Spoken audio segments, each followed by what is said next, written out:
Halo guys, Assalamualaikum warahmatullahi wabarakatuh dan salam jumpa. Kembali lagi dengan Kak Fauzi di channel Diari Kampus yang tentunya inspiratif, akuratif, dan tentunya edukatif. Halo adik-adik kelas 12 SMA maupun SMK khususnya, bagaimana kabarnya hari ini? Semoga selalu diberi kesehatan, dimudahkan rezekinya, dan tentunya kalian tetap belajar, tetap semangat agar adik-adik mendapatkan kampus impian kalian di tahun 2022 ini. Amin, amin, ya robbal alamin. Baik, Kak Fauzi, pada kesempatan kali ini saya akan membahas tentang jurusan di perguruan tinggi negeri. Pada video ini saya akan membahas tentang jurusan farmasi. Nah, simak video ini dari awal sampai akhir, jangan di-skip agar kalian dapat informasinya secara utuh maupun menyeluruh. Dan bagi adik-adik yang baru bergabung dengan channel Diari Kampus, saya ucapkan selamat datang dan terima kasih. Dan mohon dukungan kepada adik-adik agar share, like, dan komen, dan tentunya subscribe dan nyalakan lonceng notifikasinya agar adik-adik mendapatkan informasi seputar kampus, SNMPTN, SBMPTN, KIP kuliah, maupun informasi-informasi bermanfaat yang lainnya. Dan tidak lupa Diari Kampus mengingatkan pada adik-adik, silahkan share video ini di Instagram, di TikTok, maupun di WhatsApp grup adik-adik jika informasi ini bermanfaat untuk adik-adik. Dan langsung saja saya teruskan informasinya tentang jurusan di perguruan tinggi negeri maupun di swasta, yaitu jurusan farmasi. Nah, adik-adik kelas 12 SMA maupun SMK yang saat ini sudah eligible dan step pertama sudah bisa nantinya mendaftar di SNMPTN tahun 2022, mungkin masih bingung, Kak, saya mau ambil jurusan apa ya? Kalau misalnya nanti jurusan ini susah nggak ya? Nah, ini bisa menjadi referensi adik-adik nantinya. Nah, adik-adik perlu diketahui bahwa jurusan farmasi ini adalah jurusan yang dikhususkan bagi adik-adik yang jurusannya IPA di SMA maupun MA. Dan jurusan SMK yang notabene jurusan farmasi. Jadi adik-adik perlu diketahui bahwa untuk jalur SNMPTN tahun 2022 yang notabene adalah jalur non-tes, nanti adik-adik akan otomatis terdeteksi bahwa adik-adik jurusan IPA maupun IPS dengan menggunakan akun LTMPT dan NISN adik-adik. Jadi banyak pertanyaan dari para siswa, apakah di jurusan farmasi ini dari jurusan IPS, jurusan bahasa apakah bisa? Jawaban dari saya sesuai dengan rilis LTMPT, tidak bisa. Yang paling bisa adalah jurusan ini diperuntukkan bagi adik-adik yang sekolah di SMA maupun MA yang jurusannya IPA, dan juga jurusan SMK yang notabene farmasi. Itu pun untuk jurusan SMK farmasi tidak bisa memilih di semua perguruan tinggi negeri. Hanya beberapa perguruan tinggi yang bisa dipilih. Jadi nanti adik-adik bisa dicek di ltmpt.ac.id ketika memilih jurusan, apakah bisa diceklis apa tidak. Jika adik-adik tidak bisa diceklis, khusus siswa SMK farmasi, maka adik-adik otomatis tidak bisa memilih jurusan farmasi di SNMPTN. Baik, saya lanjutkan informasi seputar jurusan farmasi. Nah, sebelum saya jelaskan secara menjauh, yang pertama adalah gambaran umum saja adik-adik. Nah, jurusan farmasi gambaran umumnya adalah jurusan yang mempelajari tentang obat, reaksi obat, kemudian bagaimana mencampur obat, dan yang terakhir adalah bagaimana cara menyembuhkan pasien. Jadi kalau di farmasi ini juga akan mempelajari seputar pencampuran obat dan reaksi dan efek samping pada pasien. Jadi berbeda dengan jurusan kedokteran. Kalau kedokteran mendiagnosa seorang pasien, apakah ini penyakit A, penyakit B, untuk jurusan farmasi itu adalah bagaimana penyembuhannya atau treatmentnya adik-adik.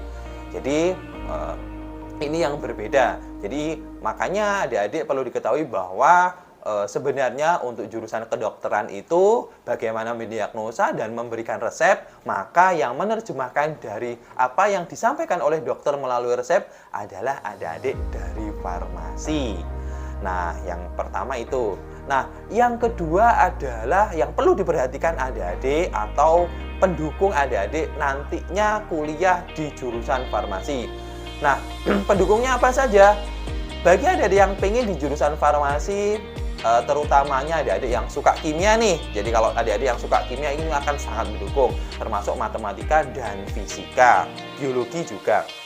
Nah, kemudian adik-adik harus tekun, kemudian tahan banting terutama, dan yang terakhir adik-adik harus selalu disiplin membagi waktu karena memang di jurusan farmasi ini juga membutuhkan analisis, memutuskan sesuatu dengan cepat dan benar, dan yang terakhir adalah menghafal adik-adik. Jadi kalau tidak heran kalau adik-adik jika tidak disiplin, nantinya ketika menghafal akan mendapatkan banyak sekali kesulitan.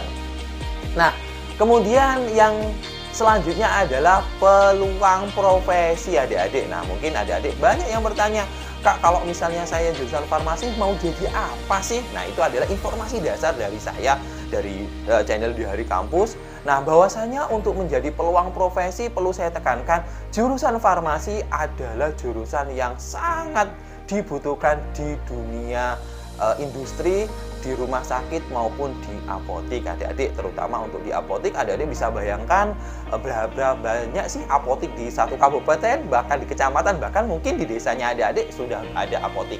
Nah, ketika orang ingin mendirikan apotik, pastinya wajib ada adik-adik yang jurusan farmasi. Jadi sekali lagi untuk masalah nanti peluang profesinya banyak sekali, dan seperti dosen juga, dosen, praktisi, kemudian di industri. Dan yang paling penting adik-adik perlu diketahui bahwa untuk jurusan farmasi tidak melulu di rumah sakit, di apotik, tetapi bisa di perusahaan yang notabene bergerak di bidang makanan, kemudian di bidang misalnya pakan ternak dan sebagainya, atau jamu misalnya. Jadi dan fungsi dari teman-teman yang dari farmasi itu adalah sebagai penanggung jawab bahwa makanan tersebut atau misalnya minuman tersebut menjadi layak konsumsi yang bisa diedarkan di masyarakat.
mempersiapkannya dengan baik di SNMPTN maupun di SBMPTN adik-adik. Karena memang jurusan tersebut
dari saya, wassalamualaikum warahmatullahi wabarakatuh dan salam jumpa.